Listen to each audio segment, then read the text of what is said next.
Hey everyone, in this tutorial, I'll show you how to turn on iCloud Sync on your Mac, step by step.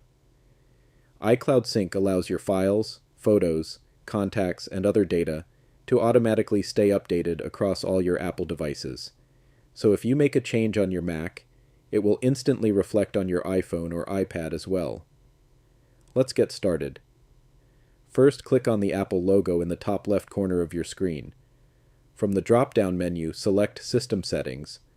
Once the Settings window opens, click on your Apple ID name at the top. Now, click on iCloud. Here you'll see a list of apps and features that can sync with iCloud, like Photos, iCloud Drive, Contacts, Messages, and more.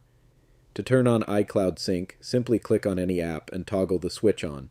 For example, if you want to sync your files, click on iCloud Drive, then turn it on.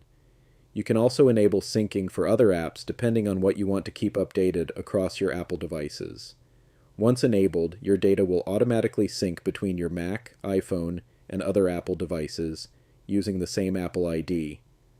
And that's it. You've successfully turned on iCloud Sync on your Mac. If this video helped you, don't forget to like and subscribe for more simple and helpful Mac tutorials. Thanks for watching, and I'll see you in the next video.